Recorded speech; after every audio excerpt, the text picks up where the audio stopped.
Hello everyone, आज हम बात करेंगे सीबीसीटी के प्रीवियस पेपर के बारे में। 14 मई 2024 का ये पेपर है। क्यों हम सॉल्व करते हैं? इस पेपर को हम सॉल्व करते हैं तो हर एक क्वेश्चन के ऑप्शंस को डिटेल में समझते हैं और उन्हीं ऑप्शंस में से अगला क्वेश्चन बनने वाला होता है नेक्स्ट एग्जाम में। तो हमें काफ़ी ज़्यादा आसानी हो जाती है उस एग्जाम को क्रैक करने में। तो सीबीसीटी की सबसे ईजी मेथड है तैयारी करने की कि पुराने पेपर को सॉल्व करें और अच्छे से समझें। सीबीसीटी का हर एक क्वेश्चन लगभग पुराने पेपर से जुड़ा हुआ होता है, हर बार देखा गया है। इसके पहले भी कई सारे वीडियो बन चुके हैं, आप उनको भी जरूर चेकआउट करें। ये वीडियो है 14 मई 2024 के बार बार पूछे गए टॉप 20 प्रश्न में से। तो चलिए हम शुरू करते हैं आज का ये वीडियो।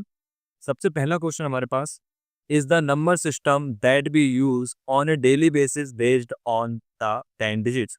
अगर मैं इसको हिंदी इंग्लिश में बात करूँ, आपको पेपर आपको पता है हिंदी इंग्लिश दोनों लैंग्वेज में आता है, किसी भी लैंग्वेज में ट्राई कर सकते हैं। तो इज द नंबर सिस्टम आपको पता होना चाहिए क्या होता है। यहाँ पे क्वेश्चन ये पूछा रहा है, number system that we use in daily basis, है ना, जो हम यूज करते हैं उसमें बेस 10 जो यूज करते हो किसके लिए करते हैं? बाइनरी के लिए, डेसिमल के लिए, ऑक्टल के लिए, हेक्साडेसिमल के लिए। तो उम्मीद है आपने करेक्ट आंसर पहचान लिया होगा। सही आंसर इसका डेसिमल। तो डेसिमल नंबर सिस्टम किसके बेस प्रेजेंट करता है? 10 को। मतलब यदि मैंने यहाँ पे लिखा 15, अब ये किस फॉर्मेट में लिखा है उसके लिए हम इसको ब्रैकेट में क्लोज करके नीचे का लिखेंगे 10। इसका मतलब ये नंबर सिस्टम 10। जिसको नहीं पता नंबर सिस्टम क्या है उसको मैं बता दूं एक बार, आप इस चार्ट से समझ सकते हैं नंबर सिस्टम के बारे में।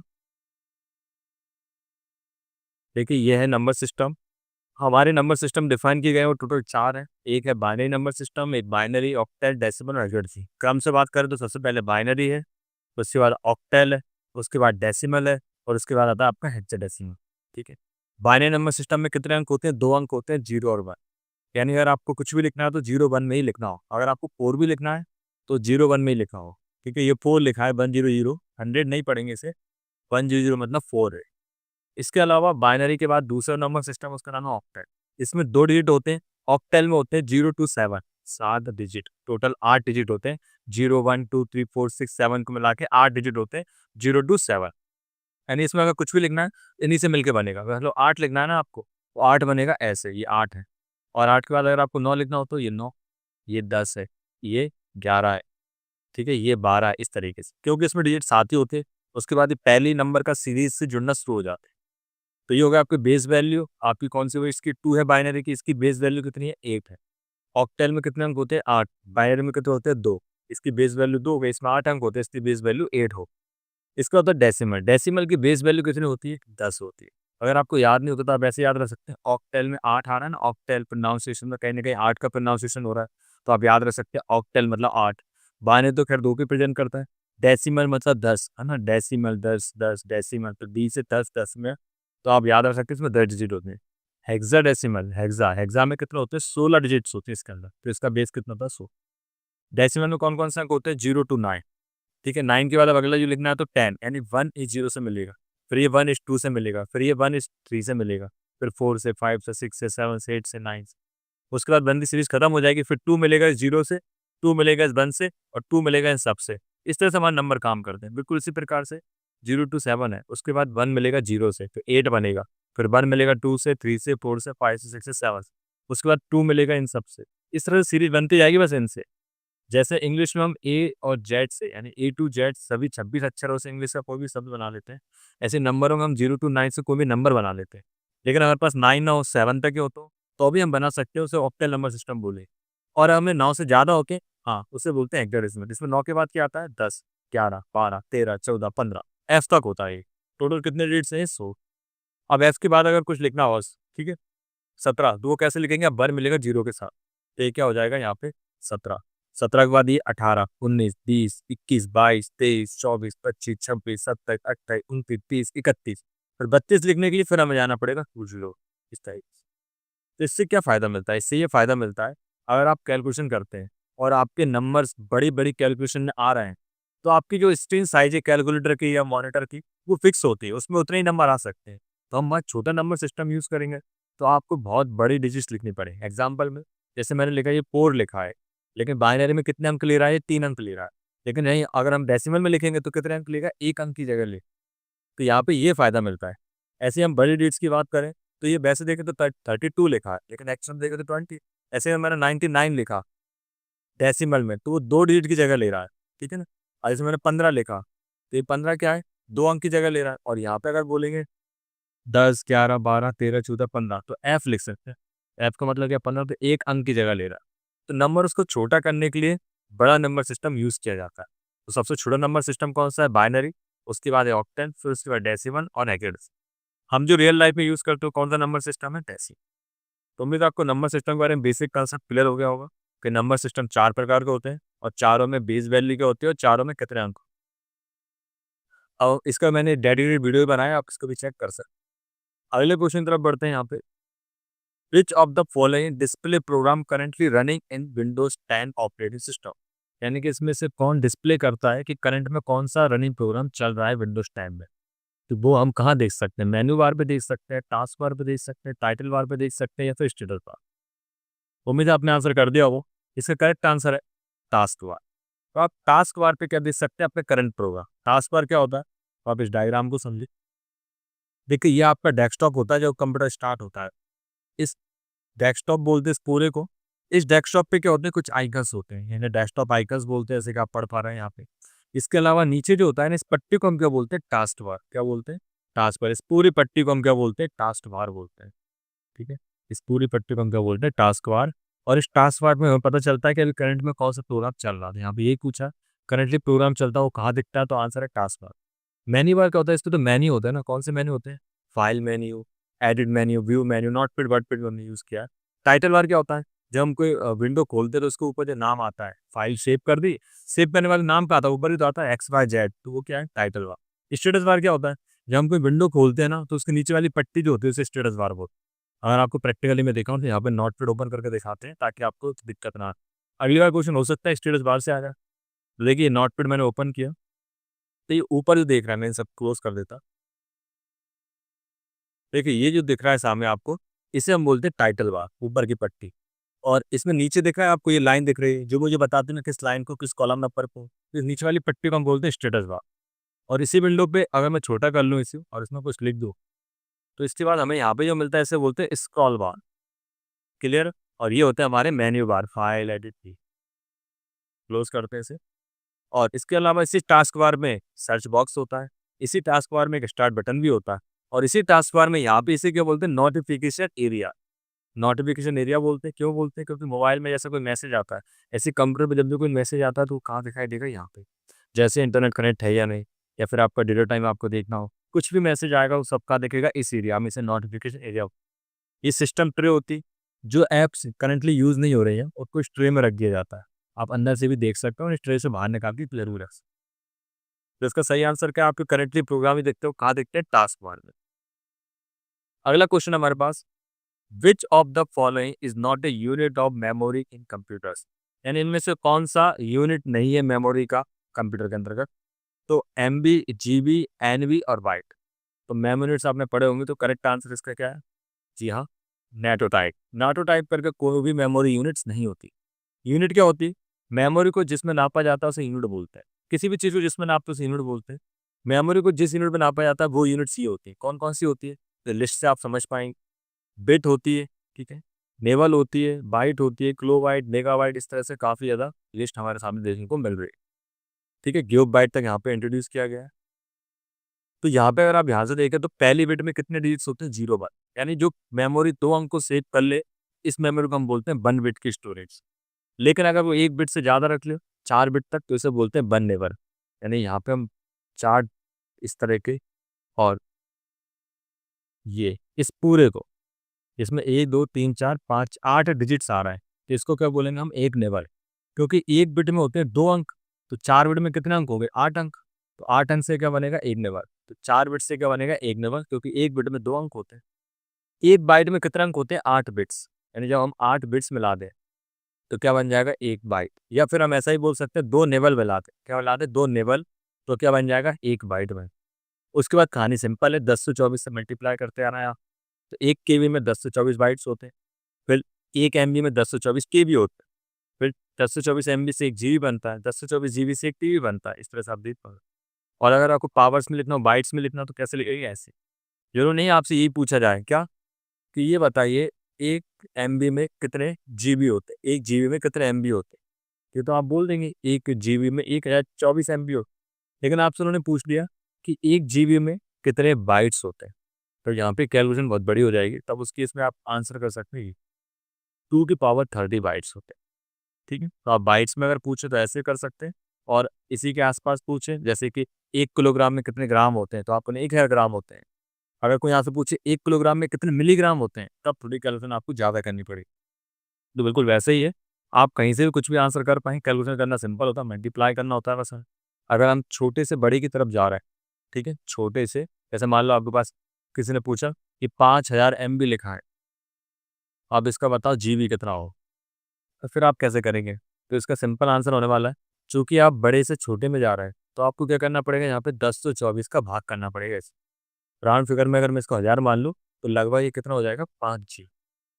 ठीक? लेकिन अगर आपसे बोला जाए कि एक काम करो, ये 18 जीबी लिखा है, इसको कन्वर्ट कर दो किसमें, 1 एमबी में। अब आपसे क्या पूछा जा रहा है यहाँ पे, जीबी से एमबी में, ये बड़े से छोटे। तो आपको क्या करना पड़ेगा, इसमें मल्टीप्लाई करना पड़ेगा कितने का, 10 से 24 का। राउंड फिगर में अगर इसमें 1000 मान लूँ, तो आंसर हो जाएगा 18,000 एमबी। क्लियर है? किलोग्राम ग्राम में भी हम सेम ही करते हैं, तब आपको भाग देना, तब किलोग्राम। तो छोटे से बड़े में जाएंगे तो भाग होगा, और बड़े से छोटे में आएंगे तो मल्टीप्लाई।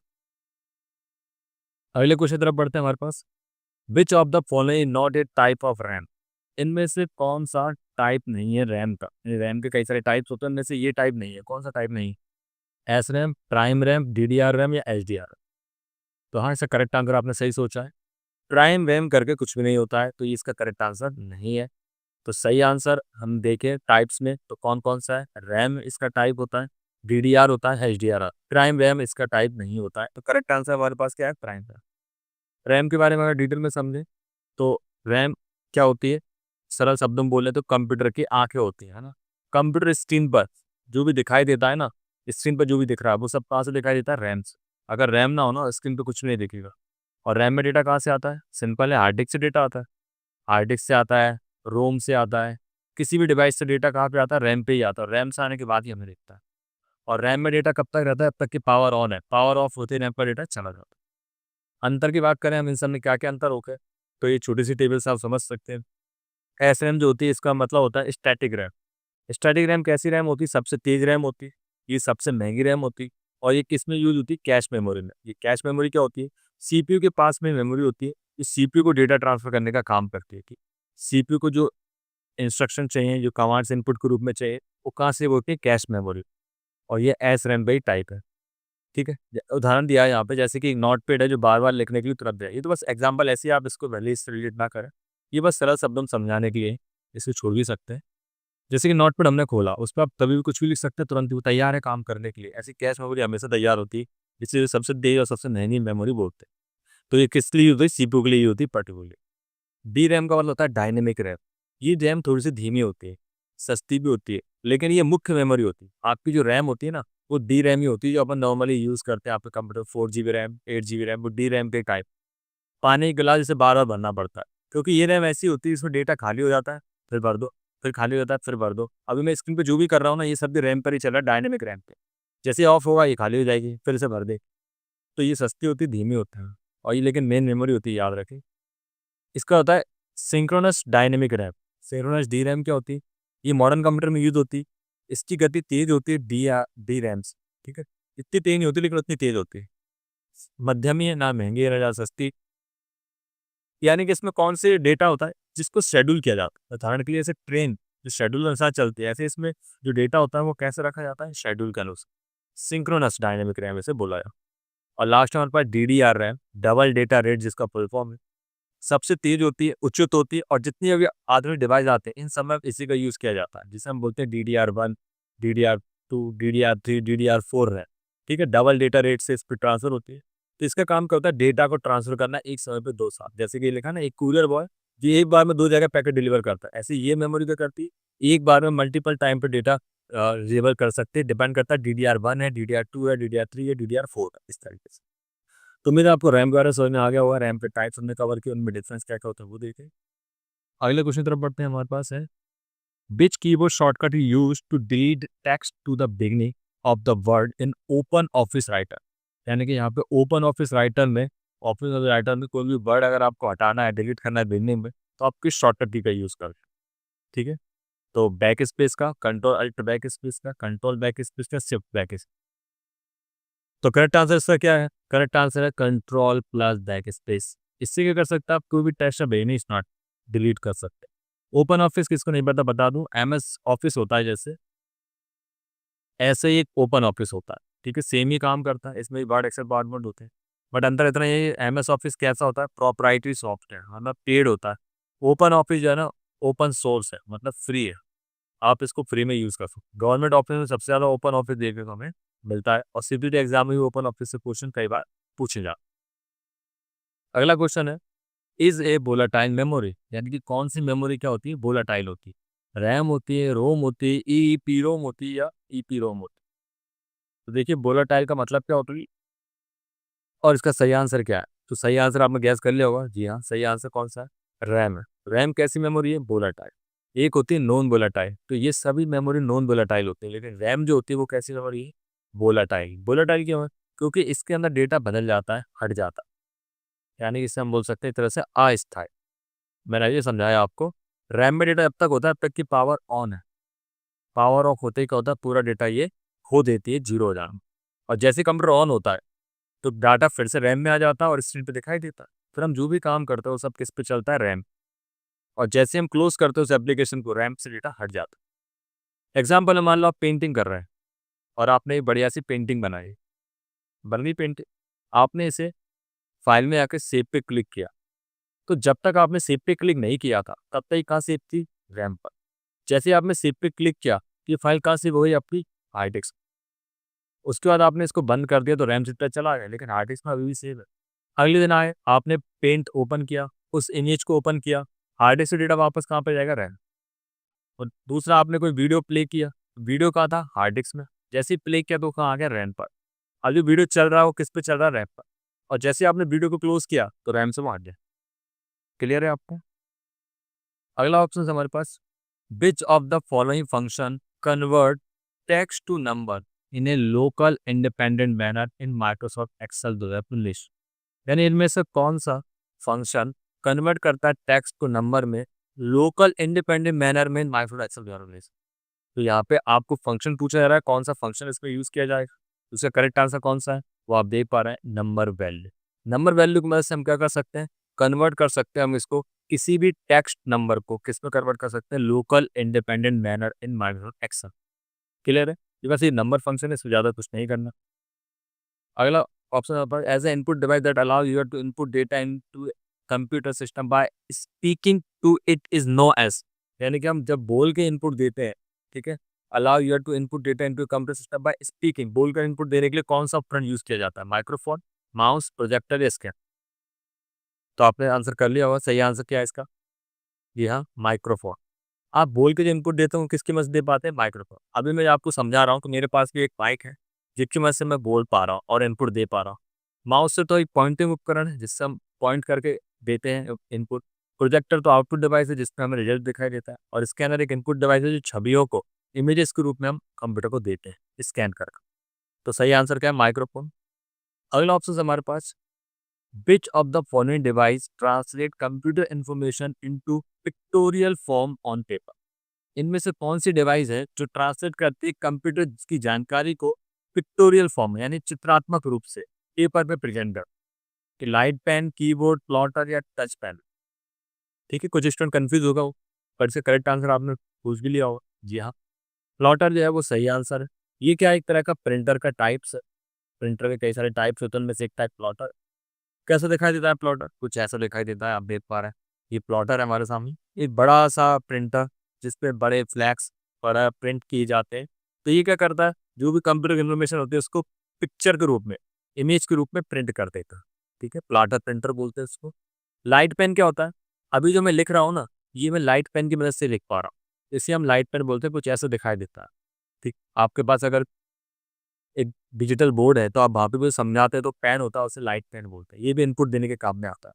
कीबोर्ड तो आप सभी जानते हैं, और टच पैनल जो आप पे टच स्क्रीन होती है उसे हम टच पैनल बोलते हैं, इस पर टच करके हम इनपुट देते हैं, आप फिंगर से भी टच कर सकते हैं। तो ये टच पैनल का एक इनपुट डिवाइस है, ठीक है, प्लॉटर एक आउटपुट डिवाइस है, कीबोर्ड एक इनपुट डिवाइस है, लाइट पेन एक इनपुट डिवाइस। और प्लॉटर क्या करता है, प्रिंट करता है पिक्टोरियल फॉर्म। कोई पूछे आपसे प्रिंटर क्या करता है, तो आप आंसर करेंगे प्रिंटर हार्ड कॉपी को, ठीक है, सॉरी, सॉफ्ट कॉपी को हार्ड कॉपी में कन्वर्ट कर, क्या करता है, सॉफ्ट कॉपी को हार्ड कॉपी में कन्वर्ट करता है। आपने कोई टेक्स्ट लिखा नोट पैड पे, वो सॉफ्ट है, अभी छू नहीं सकते उसे, आपने प्रिंट कमांड दबाई तो कागज पे आ गया, अब उसे छू सकते। सॉफ्ट कॉपी को किस पे कन्वर्ट कर दिया, हार्ड कॉपी। ये कौन करता है, प्रिंटर।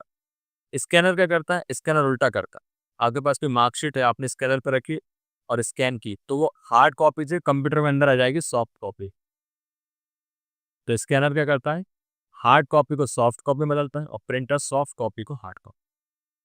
अगला है हमारे पास, सीडी इज एन फिलिंदा balance type of data storage, यानी सीडी किस तरह का data storage type, data storage जो होती है वो सीडी किस टाइप का है, ऑप्टिकल है, इलेक्ट्रिकल है, मैकेनिकल है, मैग्नेटिक। तो करेक्ट आंसर आपने पता कर लिया, सही आंसर है ऑप्टिकल है।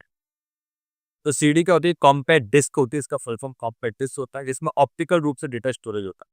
हार्ड डिस्क जो होती है ना, उसमें डेटा कैसे होता है, तो एसएसडी आजकल आती है ना, एक मैकेनिकल में आती है, इलेक्ट्रिकल, मैकेनिकल, मैग्नेटिक।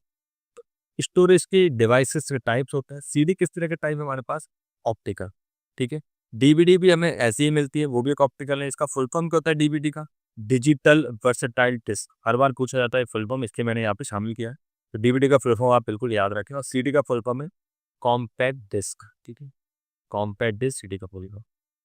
अगला क्वेश्चन है, the full form of ISP is double internet service provider, internet system provider, internet service provider, और इंटरनेट सर्विस प्लान, ठीक है। तो ये क्या है, इंट्रानेट, ये क्या है, इंटरनेट। ये दोनों स्पेलिंग को ध्यान से रखें, इंट्रानेट, ये क्या है, इंटरनेट है, ये भी इंटरनेट है। ये सिस्टम है, ये सर्विस है, ये प्रोवाइडर है, ये प्लान। तो देखो, प्रोवाइडर बिल्कुल सही है, प्रोवाइडर बिल्कुल सही है, और सर्विस बिल्कुल सही है, सर्विस बिल्कुल सही है, अब इंटरनेट बिल्कुल सही है, और इंटरनेट बिल्कुल सही है। और आपको समझ में आया इसमें सही आंसर क्या है, तो इन सब में इंटरनेट लिखा है, तो ऐसा मैच करें इसमें सब हो, तो इंटरनेट सर्विस प्रोवाइडर। तो इसका करेक्ट आंसर क्या है, तीसरा। देखिए, इंटरनेट सर्विस प्रोवाइडर, तो इंटरनेट सर्विस प्रोवाइडर कौन होते हैं, आईएसपी, इंटरनेट की सर्विस प्रोवाइड कर। एग्जाम्पल में दो, तो जियो क्या है, इंटरनेट सर्विस प्रोवाइडर। बीएसएनएल क्या है, इंटरनेट सर्विस प्रोवाइडर। इन्हें हम कुछ पैसे देते हैं, बदले में ही हमें डेटा देते हैं, सिग्नल्स के रूप में हमें डेटा भेजते हैं, जितना पैसा उतना डेटा। अगला ऑप्शन हमारे पास, the binary equivalent of the decimal number 31 is. Simple आपसे पूछा जा रहा है कि 31 का बाइनरी क्या होता है, 111111, 11011, 11101011। नॉर्मल सी बात है, निकालना पड़ेगा, बिना निकाले आपको ये नहीं आएगा। निकालते कैसे हैं, तो आप थोड़ा ट्राई करें। उम्मीद है आपने निकाल के देखा होगा, वीडियो को पॉज करके आपने निकाला होगा। अब मैं इसका आंसर बताता हूँ, आंसर इसका सही 1111। कैसे, तो मैं आपको निकाल कर बताता हूँ, अगर आपको नहीं आता। जब भी हम किसी नंबर सिस्टम में कन्वर्ट करते हैं तो कैसे करते हैं, तो पहले एक नंबर सिस्टम होता है कौन सा, बाइनरी से डेसिमल कन्वर्ट करना, और एक होता है आपका क्या, डेसिमल से बाइनरी में कन्वर्ट करना। तो पहले हम एक कवर करते हैं कौन सा, डेसिमल से बाइनरी। तो मेरे पास डेसिमल है 31, क्योंकि साफ साफ लिखा है, तो हम यहाँ लिख देंगे 31, और इसका बेस लिख लेंगे 10। और हमें क्या निकालना है, इसका बाइनरी निकालना है, बेस 2 में। तो कैसे निकालेंगे, तो बड़ा सिंपल है, 31 जो है इसमें हम डिवाइड कर दें कितने से, 2 से, ठीक है। तो आंसर करना शुरू करेंगे, तो कब दो दो पंजा कितना बचा रिमाइंडर, एक, उसे लिख लेंगे साइड में, सही है ना। दो एक कम दो, दो दो दो पंजे 10, और एक कर दिया हमने। इसके बाद यहाँ पे फिर से भाग देंगे, सब कुछ 14, एक बचेगा, इसे लिख देंगे। फिर भाग देंगे, 2 3 6, फिर एक बचेगा, फिर भाग देंगे, 2 एक कम 2, फिर यहाँ एक लिख देंगे। फिर उसके बाद अब तो जाएगा नहीं, तो वापस एक लिखेंगे, और इसी को उल्टे क्रम में लिख देंगे। तो 1 1 1 1 1, 5 बार 1 लिखना। देखिए 1 2 3 4, तो सारा आंसर मिल गया। अब मान लो आपसे पूछा जाता है यहाँ पे क्या, कोई नंबर दिया जाता, मान लो ये दिया जाता 1 1 1, और आपसे बोलता है इसका डेसिमल निकालो, उल्टा निकालने के लिए बोल देता है अगले पेपर में, तो कैसे करेंगे, तो इसका सिंपली प्रोसेस मैं से इरेज कर देता हूँ पहले। तो उसके लिए क्या करते हैं आप, पहले 1 1 1 1 को लिखते हैं। उसके बाद आप यहाँ पे इसका क्या निकालना है आपको, ये बाइनरी में लिखा है, आपको इसका डेसिमल निकालना है, सॉरी, आपको इसको डेसिमल लिखना है। तो इसके लिए आप क्या लिखेंगे, इसको उल्टे क्रम में ऐसे 1 इंटू 2 की पावर 0, ठीक है, 2 जो है ना इसकी पावर 0 करना है, प्लस अगला 1 ले रहा है, इसमें इंटू करना है 2 की पावर 1 का, पावर बढ़ाते जाना है बस और कुछ नहीं। 1 इंटू 2 की पावर 2 प्लस 1 इंटू 2 की पावर 3, कितना हुआ ये 1 2 3 एक बार और प्लस 1 इंटू 2 की पावर।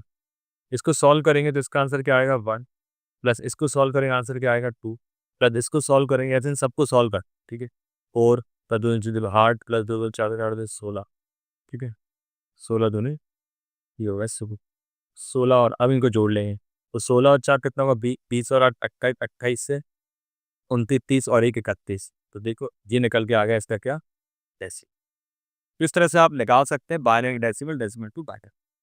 अगले क्वेश्चन तरफ बढ़ते हैं। Refer to learning enabled by technology that allow people to learn any time और एनीवेयर। इस लर्निंग उस टेक्नोलॉजी को क्या बोलते हैं जिसमें हम रेफर करती है कि हम उसे हर जगह या कहीं पर भी पढ़ सकते हैं। E learning, email, e commerce, e banking. तो जी हाँ सर, करेक्ट आंसर है ई लर्निंग। ई लर्निंग मतलब इलेक्ट्रिकल तरीके से हम जो ऑनलाइन पढ़ रहे हैं, email electronic mail, e commerce जो आजकल हम अमेजोन फ्लिपकार्ट पे करते हैं, ई बैंकिंग जो आजकल नेट बैंकिंग हम ऑनलाइन करते हैं फोन पे या एसबीआई की नेट बैंकिंग यूज करते हैं। तो बैंकिंग सर्विस को ऑनलाइन लेना ई बैंकिंग कहलाती है। व्यापार बिजनेस को ऑनलाइन लाना ई कॉमर्स, मैसेज को भेजना ईमेल, और पढ़ने को हम बोलते हैं ई लर्निंग। और यहाँ पे बात हुई यार learn any time anywhere, तो इसको क्या बोलते हैं ई लर्निंग। एग्जाम्पल बात करें तो अनअकैडमी, बायजूस, है ना, इस तरह के जो प्लेटफॉर्म्स है, या आप यूट्यूब पे कई सारे ऑनलाइन टीचर्स हैं पढ़ा रहे हैं, वो क्या है एक ई लर्निंग का प्लेटफॉर्म है, जैसे कि ये भी यूट्यूब चैनल भी एक ई लर्निंग। अगले क्वेश्चन तरफ बढ़ते हैं। In which of the following OS installation the hard disk is formatted and completely रे, यानी कि इसमें से ओएस इंस्टॉलेशन को क्या बोलते हैं, ओपन सिस्टम इंस्टॉलेशन क्या बोलते हैं, जब हार्ड डिस्क को पूरी तरीके से फॉर्मेट और कंप्लीट इरेज किया जाता है, खाली किया जाता है। क्लीन इंस्टॉल बोलते हैं, इन प्लेस अपग्रेड बोलते हैं, रिपेयर बोलते हैं, अनरिपेयर बोलते हैं। उस पैसे तो क्लियर ही दिख रहा है आपको, आंसर क्या है इसका क्लीन इंस्टॉल। क्लीन इंस्टॉल का मतलब क्या होता है, कंप्यूटर को पूरी तरीके से खाली कर देना और फिर उसके बाद उसका सॉफ्टवेयर डालना। उस सॉफ्टवेयर का नाम क्या है, ऑपरेटिंग सिस्टम। अब ऑपरेटिंग सिस्टम आप कौन सा डाल सकते हैं जो आपको ठीक लगे, आप विंडोज का डाल सकते हैं, लिनक्स मैक डाल सकते हैं। विंडोज में आप window 10, window 7, window 11, window 8 install कर सकते हैं। अगर आप चाहें तो विंडो 10 इंस्टॉल करते हुए डेटा भी सिक्योर कर सकते हैं, और अगर आप पूरा हटाते हो उसे हम बोलते हैं क्लीन इंस्टॉल। इसे जीरो फॉर्मेटिंग भी बोला जाता है, जीरो फॉर्मेटिंग, यानी कि पूरा सिस्टम फॉर्मेट कर दो, खाली कर दो और फिर उसके अंदर सॉफ्टवेयर इंस्टॉल कर दो। अगला क्वेश्चन है which keyboard shortcut will be use to convert your text to bold in MS Word 2019। कौन सी शॉर्टकट की का यूज करते हैं, हम कन्वर्ट करते हैं टेक्स्ट को बोल्ड से बोल्ड, है ना, टेक्स्ट को बोल्ड में कन्वर्ट करते हैं एमएस वर्ड 2019। तो alt plus B, control shift B, shift F3 या कंट्रोल। तो जी हाँ, करेक्ट आंसर आपने बिल्कुल सही किया, कंट्रोल प्लस बी जो है करेक्ट ऑप्शन। एमएस वर्ड से कई बार क्वेश्चन आते हैं, तो उसके लिए आप ये चार्ट याद रख सकते हैं, मैंने कई बार पहले भी कवर किया है। तो देखिए यहाँ पे कंट्रोल ए से सिलेक्ट ऑल होता है, कंट्रोल बी से बोल्ड होता है, सी से कॉपी होता है, डी से डिफॉल्ट फॉन्ट सेट होते हैं, ई से हम सेंटर कर सकते हैं। इस तरह से आप पढ़ पा रहे हैं, पूरे ऑप्शन यहाँ पे लिखे हो, ठीक है। इसके वीडियो में हमने एक्सप्लेन किया था, उसमें डिटेल में एक एक ऑप्शन समझाया, पूरे 26 कैरेक्टर है और 26 शॉर्टकट, और काफ़ी ईजी है, कुछ भी ज़्यादा टफ नहीं है, आप इनको प्रैक्टिकली यूज कर पाएंगे। अगर कुछ भी आपको इसमें शॉर्टकट समझ में ना आया, मुझे कमेंट जरूर करना, मैं उसको आपको डिटेल में कमेंट्स में एक्सप्लेन कर दूँ। अगला क्वेश्चन है the extension .gov.edu and .net are called, इन्हें क्या बोलते हैं, gov.edu.net। डोमेन नेम्स बोलते हैं, मेल टू एड्रेस, ईमेल या रिसिप्ट नेम। तो करेक्ट आंसर बिल्कुल सही है, डोमेन नेम। डोमेन नेम क्या होते हैं, जहाँ कोई वेबसाइट उसके पीछे जो लगता है .com, .in, .org, .gov.edu, .org, .net, तो ये सब क्या है डोमेन नेम सिस्टम। मैं टॉप लेवल डोमेन यहाँ पे बताऊँ आपको तो ये होते हैं। .com का मतलब होता है कमर्शियल, अगर कोई वेबसाइट ऐसी है जो कमर्शियली यूज होने वाली जैसे कि अमेजॉन, फ्लिपकार्ट, तो वो अपने नीचे क्या लगाएगी पीछे डॉट। गवर्नमेंट अपनी वेबसाइट के पीछे हमेशा क्या लगाएगी गवर्नमेंट। अगर आपको पहचानना आपको गवर्नमेंट वेबसाइट है या फेक तो नहीं है, तो आप ये देखो वेबसाइट के पीछे .gov. है क्या नहीं। अगर .gov.in है तो इसका मतलब गवर्नमेंट वेबसाइट। ऐसी नेटवर्क ऑर्गेनाइजेशन नेट लगता है एजुकेशनल के लिए ईडीयू, जैसा अपनी जीवाजी यूनिवर्सिटी है, जीवाजी ग्वालियर जीवाजी.edu, एजुकेशनल वेबसाइट है तो उसमें ईडीयू लगा हुआ है। ऐसे मिलिट्री की वेबसाइट में MIL ऑर्गेनाइजेशन ORG, और यानी कंट्री के लिए बताता है इस तरह से, जैसे मान लो इंडिया की वेबसाइट है ना, तो उसका क्या लिखा हुआ डॉट है, और कोई यूके की वेबसाइट है तो यूके, यूएस की है तो डॉट यूएस। तो उम्मीद है आपको ये वीडियो पसंद आया। और भी क्वेश्चंस थे, हम अगली वीडियो कवर करेंगे। ये पूरे नहीं हो पाए क्वेश्चन, काफी ज्यादा बड़ा वीडियो हो गया था इसलिए।